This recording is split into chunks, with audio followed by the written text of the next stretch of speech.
Hello students, स्वागत है आपका श्रीमंत एकेडमी के यूट्यूब चैनल पर। और आज हम शुरू करने वाले हैं चार्जिंग के बारे में और प्रॉपर्टीज ऑफ चार्ज के बारे में। क्लास 12th के जो लास्ट लेक्चर था इसमें आपने पढ़ा था, इसमें हमने इलेक्ट्रोस्टैटिक्स के बारे में जाना था और लास्ट में हमने मैकेनिज्म ऑफ चार्जिंग के बारे में पढ़ा था।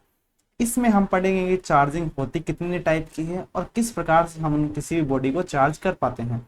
और हम चार्ज की जो प्रॉपर्टीज होती हैं, 3 प्रॉपर्टीज होती हैं, उनके बारे में इस लेक्चर में पढ़ने वाले हैं। आइए शुरू करते हैं इस लेक्चर को। फर्स्ट जो फंडामेंटल प्रॉपर्टी होती है वो होती है इसकी एडिटिविटी, कि हम किस प्रकार से चार्ज आपस में जुड़ते हैं। तो सबसे पहले आप समझिए, जैसे आपके पास कोई एक पूरा कमरा है और उस कमरे के अंदर अलग अलग आपके पास चार्ज पड़े हैं, Q1 Q2 Q3 Q4 Q5 इस प्रकार से।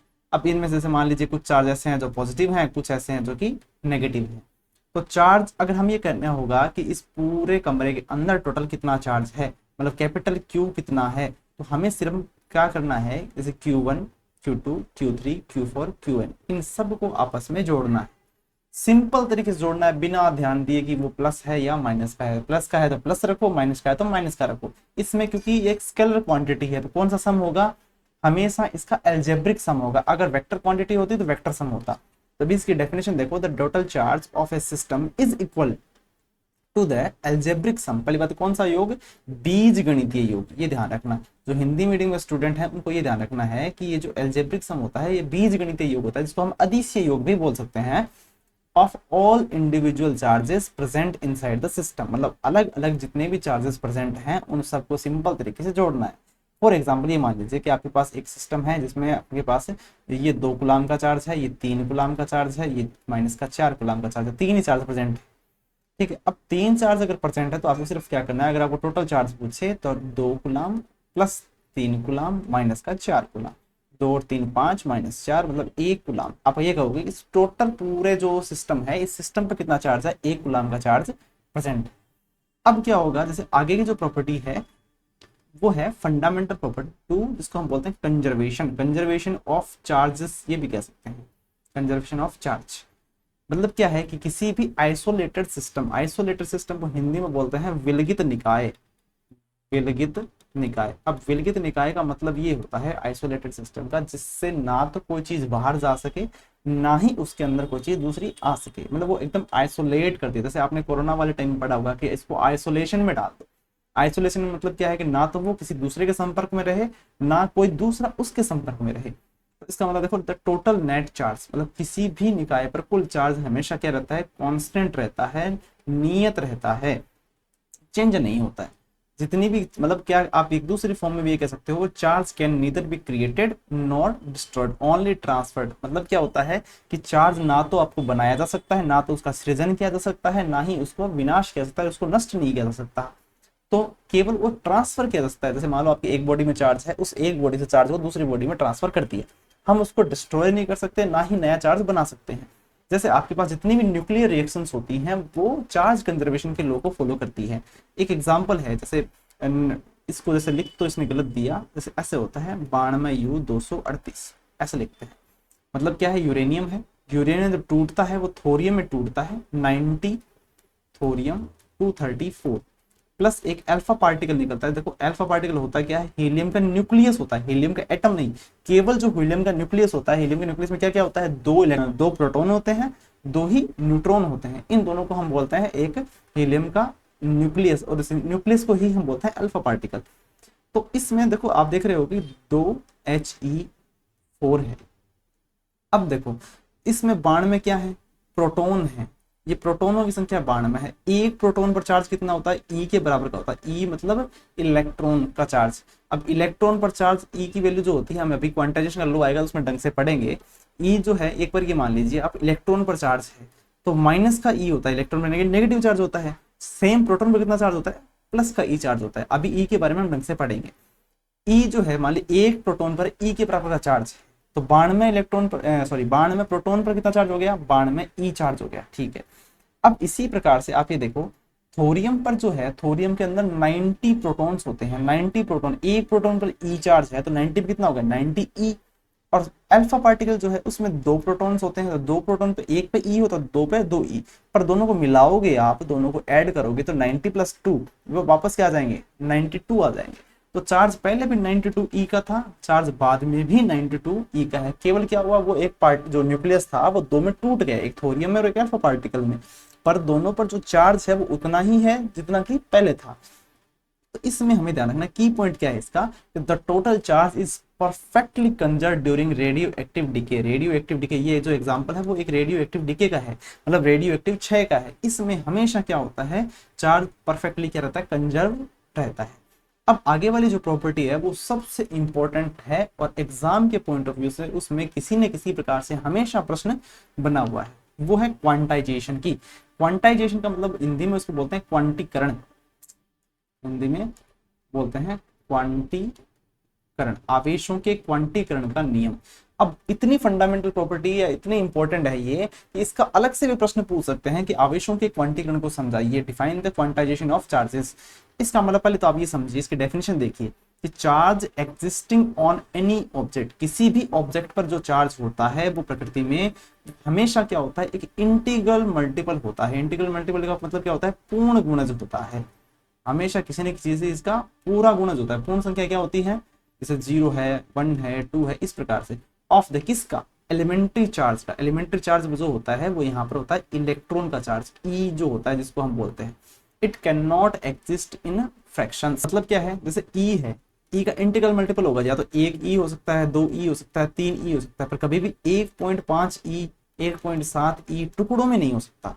क्योंकि देखो जैसे आपने इस डायग्राम में दे रखा है 1 ई हो सकता है, 2 ई हो सकता है, पर इनके बीच में जो होता है 1.5 ई, वो पॉसिबल नहीं है। क्यों नहीं, कि जैसे इलेक्ट्रॉन्स जो होते हैं वो एक इलेक्ट्रॉन ट्रांसफर हो सकता है, 2 इलेक्ट्रॉन ट्रांसफर हो सकता है, तभी तो उसी के अकॉर्डिंग ही किसी बॉडी पर चार्ज आता है, या 1 इलेक्ट्रॉन निकल सकता है या 2 इलेक्ट्रॉन निकल सकते हैं।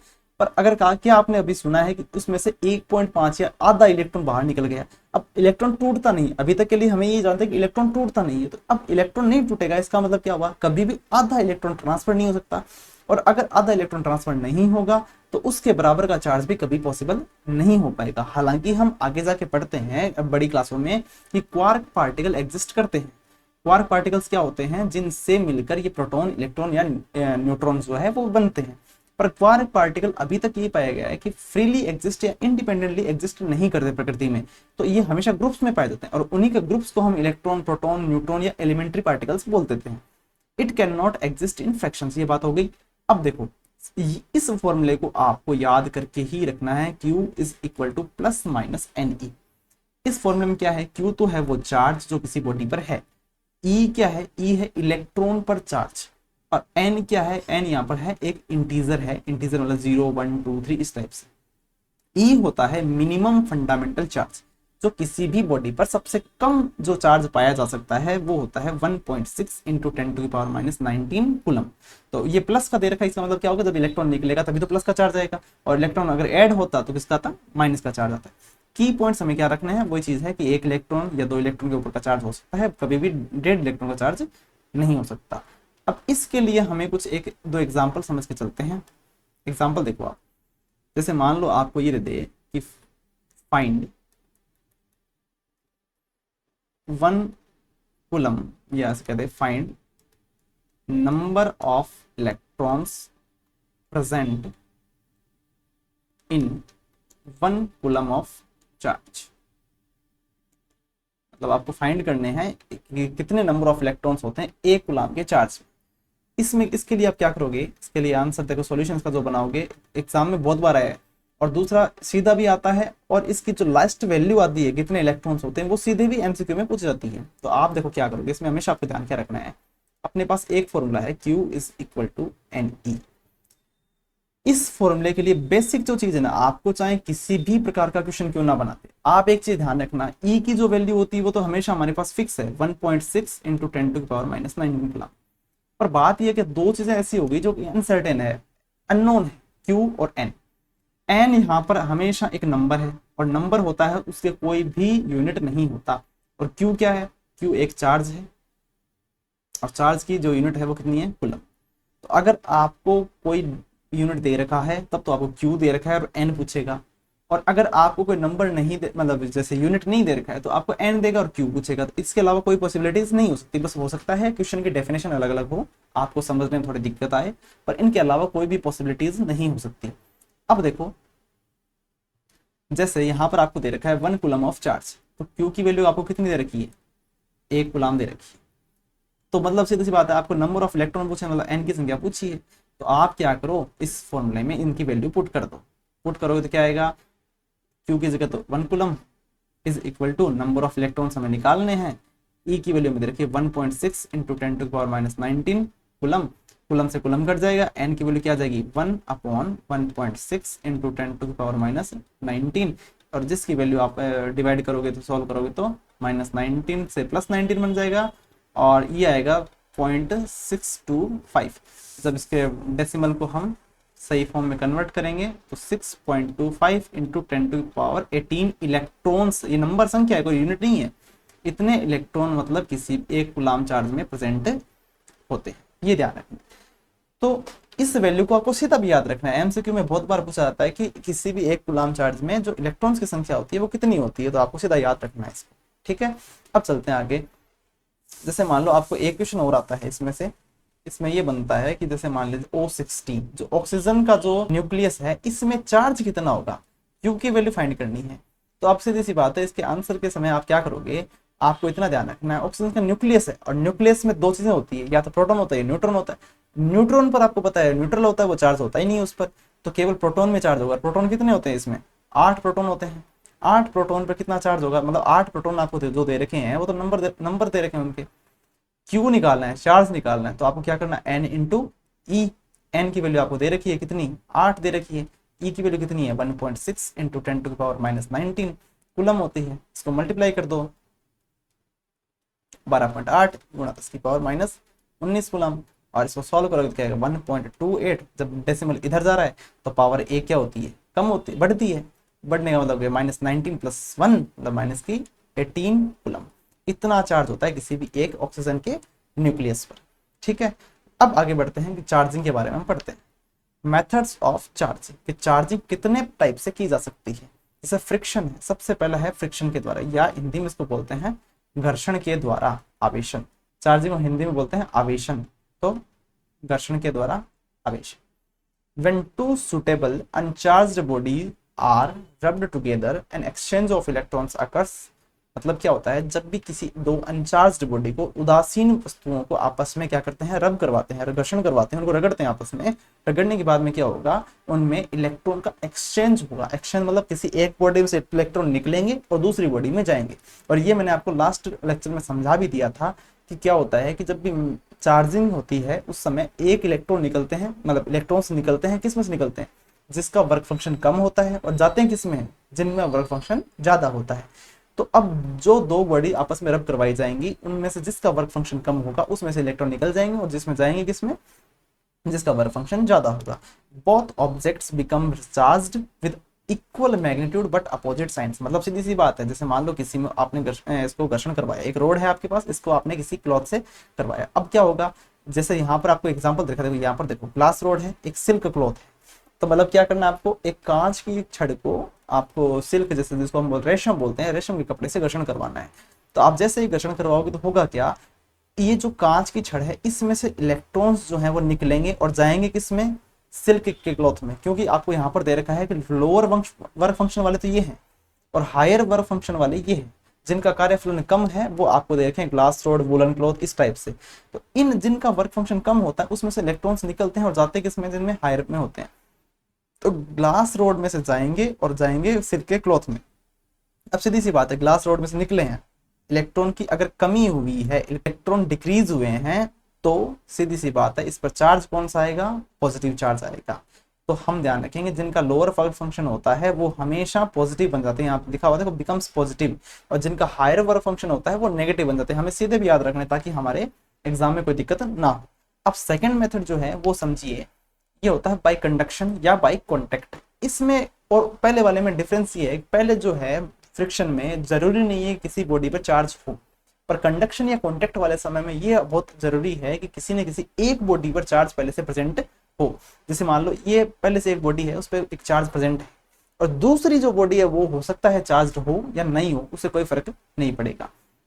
अब जैसे ये बॉडी है, इसमें ये न्यूट्रल है, तो इसको जैसे ही इसके डायरेक्ट कांटेक्ट में लेके आएंगे तो चालन होगा, चालन जिसको कंडक्शन बोलते हैं। मतलब क्या होगा कि एक में से इलेक्ट्रॉन निकलेंगे और दूसरे में जाएंगे, सीधी सी बात ये। तो जैसे ही इसमें गए, और अगर इन दोनों की साइज और शेप सब कुछ डायमेंशंस वगैरह बराबर हैं, तो ये पाया जाता है कि जितने भी इसमें चार्ज होता है वो इक्वल दोनों में आपस में बंट जाता है। फॉर एग्जांपल जैसे मान लो इसमें 6 कूलम का चार्ज है और इसमें 0 कूलम का चार्ज है, तो टोटल चार्ज कितना हुआ 0 + 6 6 कूलम। तो इन दोनों में जो अब बंटेगा वो 3 कूलम तो इसमें चला जाएगा, 3 कूलम इसमें चला जाएगा, तो तीनों तीनों दोनों में क्या हो जाएगा 3 3 कूलम का चार्ज हो जाएगा। मतलब कंडक्शन में ये होता है, तभी ये लिखा हुआ देखो, when an अनचार्ज conductor is brought into directly physical contact, जो आपस में इनको क्या करना है कांटेक्ट में लेके आना है किसी चार्ज कंडक्टर से। मतलब पहले जो है वो एक चार्ज होना चाहिए, तो चार्जेस फ्लोज बिटवीन देम, तो एक चार्ज जो है वो फ्लो होता है एक से दूसरे में, और टोटल चार्ज जो है वो आपस में शेयर कर लिया जाता है, आपस में बांट लिया जाता है। इसमें देखो नीचे की प्रिंसिपल्स क्या है इसके वो समझो कि if the conductors are identical in size, मतलब देखो साइज और शेप में बराबर होंगे तभी आधा आधा बंटेगा, वरना नहीं होगा, वरना उसकी प्रोसेस अलग होती है। तो टोटल चार्ज जो है हमेशा वो 50-50 बंट जाता है। मतलब क्या है आपको तो सीधा ये याद रखना, अगर Q1 चार्ज इस पर है, Q2 चार्ज इस पर है, अब Q2 हो सकता है 0 हो नहीं हो वो अलग बात है। तो टोटल चार्ज हो गया Q1 + Q2, तो इसमें जैसे मान टोटल क्या बंटेगा Q1 + Q2/2, इतना चार्ज दोनों में प्रेजेंट हो जाएगा, इतना ध्यान रखना है हमें। तो अब क्या है जैसे एग्जांपल लेके चलते हैं, परीक्षा में प्रश्न कैसे आता है। क्वेश्चन जो है हम ऐसे मान लो कि एक बॉडी है उस पर +10 कूलम का चार्ज है, और सेकंड जो बॉडी है उस पर जो है वो -5 कूलम का चार्ज है। तो बताइए कि अब जो है इनको आपस में फिजिकल कॉन्टेक्ट में लाने के बाद में कितना चार्ज हो जाएगा। तो आपको तो सिंपल ये करना है Q1 + Q2, Q1 + Q2 हो जाएगा 10 - 5, इट मीन्स 5 कूलम। तो टोटल जो चार्ज बनेगा वो 5/2, पहली बॉडी पर भी दूसरी बॉडी पर भी 5/2, मतलब 2.5 कूलम का तो चार्ज पहली बॉडी पर, 2.5 कूलम का चार्ज दूसरी बॉडी पर। यहाँ पर देखना कूलम है, ई नहीं लिखा है मैंने, ई 2.5 या 2.7 नहीं हो सकता, पर कूलम हो सकता है, वो पॉसिबल है। अब देखिए मेथड्स ऑफ चार्जिंग, तीसरा जो प्रोसेस है वो इंडक्शन का होता है, कि हम किसी भी बॉडी के अंदर इंडक्शन के थ्रू, इंडक्शन मतलब हमें उसको टच भी नहीं करना है, केवल उसके पास में लाना है, और लास्ट पास में लाने के बाद में उसमें इलेक्ट्रॉन्स को या चार्ज को प्रोड्यूस करवाना है। वो नेगेटिव है या पॉजिटिव वो अलग चीज है।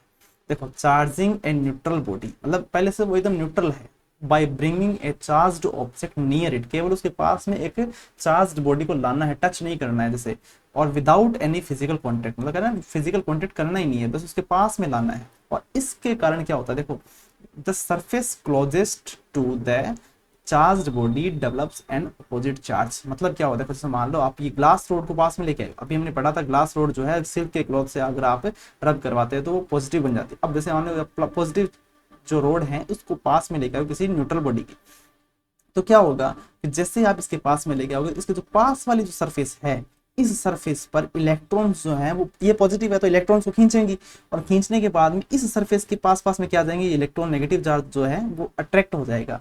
अब जैसे ये नेगेटिव चार्ज यहाँ पर आएगा तो सेम अमाउंट का पॉजिटिव चार्ज किधर चला जाएगा, अपोजिट डायरेक्शन में। हालांकि ऐसा सिंपल नहीं होता जितना आपको दिख रहा है, होता क्या है जैसे इसके पास वाले में जो एटम्स होते हैं लाइन में अरेंज हुए, वो एटम्स जैसे मान लो इसमें से इलेक्ट्रॉन इधर गया, अब ये इलेक्ट्रॉन की कमी हो गई, इलेक्ट्रॉन की कमी होते ही ये हो गया पॉजिटिव चार्ज, तो इसके पास वाले से क्या करेगा, ये इलेक्ट्रॉन अपनी ओर खींच लेगा, तो ये न्यूट्रल हो गया, पर ये खुद क्या हो गया, पॉजिटिव हो गया। अब ये पास वाले से इलेक्ट्रॉन खींचेगा तो ये न्यूट्रल हो गया, ये पॉजिटिव हो, इसी प्रकार से प्रोसेस चलती रहती है। और लास्ट वाले जो है वो किससे खींचे, वो किसी से नहीं खींच पाते, वो लास्ट वाले जो है पॉजिटिव बने रह जाते हैं। तो हमें अल्टीमेटली क्या दिखाई देता है कि एक पूरे न्यूट्रल बॉडी है, न्यूट्रल बॉडी की सबसे पास वाली जो सरफेस है वो तो हो जाएगी नेगेटिव, और लास्ट वाली जो हो जाएगी वो क्या हो जाएगी, पॉजिटिव। तो हम ये कह सकते हैं the surface farthest from the charge body develops a similar charge. तो सीधे सिंपल से बात है कि इंडक्शन हम समझेंगे क्या, इंडक्शन में ये होगा, एक न्यूट्रल बॉडी होगी, न्यूट्रल बॉडी के पास में जैसे ही आप किसी चार्ज बॉडी को लेके आओगे तो जिस प्रकार का उसमें चार्ज है, जैसे मान लो यहाँ पर पॉजिटिव था, मान लो अगर नेगेटिव लेके आते तो नेगेटिव लेके आओगे तो पास वाली तो बनेगी पॉजिटिव और दूर वाली बनेगी नेगेटिव। तो total charge by the inducing object remains completely unaffected and unchanged. मतलब क्या है, सिंपल सी बात है कि जैसे आपने इस बॉडी को देखा अभी, क्या 4 नेगेटिव इलेक्ट्रॉन यहाँ पर आए, 4 पॉजिटिव इधर आए, तो टोटल तो अभी भी कितना है इस पर, टोटल चार्ज अभी भी 0 है। इंडक्शन के कारण कभी भी चार्ज अनअफेक्टेड रहता है, इफेक्टेड नहीं होता है, चेंज नहीं होता है। जीरो अगर पहले था तो जीरो ही बाद में रहेगा। तो अगर आपको वीडियो पसंद आया है तो चैनल को सब्सक्राइब कर लीजिएगा, इस वीडियो को लाइक कीजिएगा। अगर कोई डाउट हो तो आप कमेंट बॉक्स में जरूर बता सकते हैं। तो मिलते हैं अगले वीडियो में। Thank you.